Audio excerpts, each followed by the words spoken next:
So what's up mga keepers, good morning. Yan, dahil tag-ulan na naman ngayon, ito lang yung sekreto natin para ma-maintain natin yung isda natin ay hindi magkasakit. Ito lang mga boss, oh. Meron tayo ditong rock salt na 1 kilo mga boss. Kaya tara, samahan niyo ako mga bossing na ilagay ito sa ating mga isda. Ganito lang tayo sa ating mga isda kapag tag-ulan or yan, kapag nauulanan kasi may acid yan, kaya kailangan natin is yan, lagyan ng rock salt. Kaya tara, samahan niyo ako mga boss.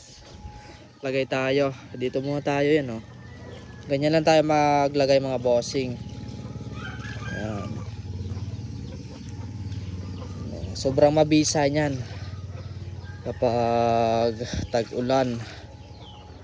Ganyan lang yung ginagawa natin mga boss.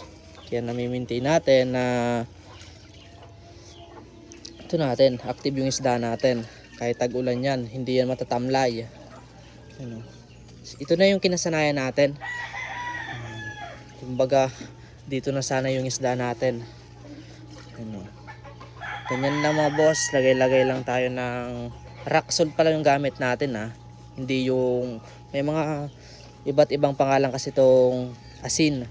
Kaya itong gamit natin is rock salt. Ito talaga yung ginagamit sa mga pang isda. Yung mga pabilog. Yung iba kasi yung sobrang pino, yung iodized yan. Huwag kayo nun. Kasi medyo alanganin yun. Ano, diba? Ganyan lang tayo mga boss kapag tag-ulan. Asin lang ang katapat. Alam kong hindi lang ako ganito na naglalagay ng asin kapag tag-ulan. Kapag malamig ang panahon. Yan, syempre. Alam nyo na yan. Yan. Ito na yung nakasanayan natin. Wala naman na mamatay o wala naman na kakasakit dahil sa asin.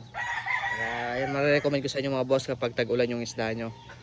Lagay nyo ng mga asin. Yan o. Pinupod trip na yung asin o. Yan, ganyan lang tayo mga boss sa ating backyard kapag tag-ulan. Kasi tag-ulan na ngayon, papasok na yung June eh. Katapusan na ngayon ng May. May 31 ngayon. Yan. May 31 ba? Or 1 ah? Parang 31 eh. Tingnan nyo na lang dyan sa kalendar nyo kung anong petsa na ngayon.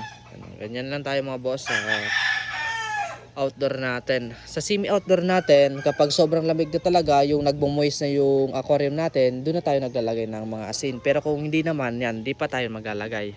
Ayan, sambagsak muna. Kamalman, kung nakabot kayo sa video to, don't forget like and share, follow para updated kayo sa mga video. Thank you guys.